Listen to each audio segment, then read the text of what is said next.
બધાય બાળકો મજામાં? ચાલો તો આજે આપણે સરસ મજાના ગપ્પા મારવાના છે. બરાબર? એમાં હું પહેલું એક ગપ્પું મારું, સાંભળજો હો. અને જે હસવું આવે ત્યાં હસવાનું પણ ખરું. તમને ખબર છે આજ કયો વાર છે? શનિવાર.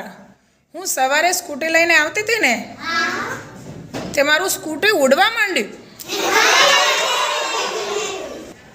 ચાલો આપણા ફેની બેન સરસ મજાનું ગપ્પું મારશે. મારો ચાલો ફેની બેન. આવું અમારા ઘરે દર્પણ હતું તો હું તો માથું વરાવતી તો ને મેં જોયું તો હું તો બિલાડી બની હતી. ચાલો ભાવના બેન તમે ગપ્પું મારો. હું સવારે બોટલમાંથી પાણી પીવા ગઈ ના તો એ તો ઉડવા માંડી, પછી એમાંથી રસ આવ્યો, મને તો બહુ ગમ્યું. સરસ. હું તો રસ્તામાંથી આવતી હતી તમારા સ્કૂલમાં તો મને હું જ ઉડવા માંડી.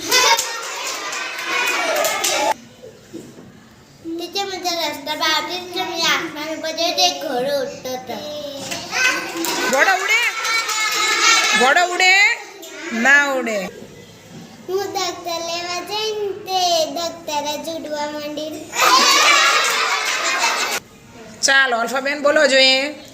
અને હું કચરો વાળતી હતી ને તો આવીને એને ઉડવા માંડી. ઉડે? ચાલો મિત્તલબેન બોલો. હું મમ્મી ભેંસ ધોવા બેસી હતી ને તો આઈસ્ક્રીમ નીકળવા માંડી. આઈસ્ક્રીમ નીકળે? ચાલો બોલો પ્રિયંશીબેન. હું મારું દફતર લેવા ગઈ ને તો એક દફતર ચકી ભરી. બોલો હનીબેન.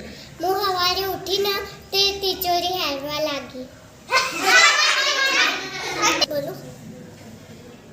અમારા જીજ્ઞા ટીચરે અમને બોર્ડ પર દાખલા લખવાના કીધા તે મને ઊભી કર તો હું તો 10 વાળા દાખલા લખવા દે તો મેં બોર્ડ જ બોલવા માંડી કે 10 ને 10 20. થયું? બોર્ડ બોલે? અમારા ફેને બેને ને ગપ્પા મારવામાં બહુ એક્સપર્ટ છે, ફટાફટ ગપ્પા મારે. ચાલો બીજા આવડે છે ને? બોલો ચાલો. દફતરમાંથી ચોપડી કાઢવા દઈ તો ચોપડી તો ચકલી બની ગઈ અને ઉડવા માંડી. પછી બીજું બોલો. અને ટીચર હું કાનમાં બુટ્ટી પહેરવા જઈને નવી લગ્નમાં જવાનું એટલે તો ના તો બુટ્ટી તો મારા હાથમાં ના આવીને ગાયબ થઈ ગઈ અને પછી જાતે પહેરી ગઈ મારા કાનમાં. અમારા ઘરે બારી હતી અને એક તો ઘાસે નહોતું કે ખેતર નહોતું તે ખેતર બની ગયું અને ઉંદરા બધા કામ કરે, સસલાએ કામ કરે.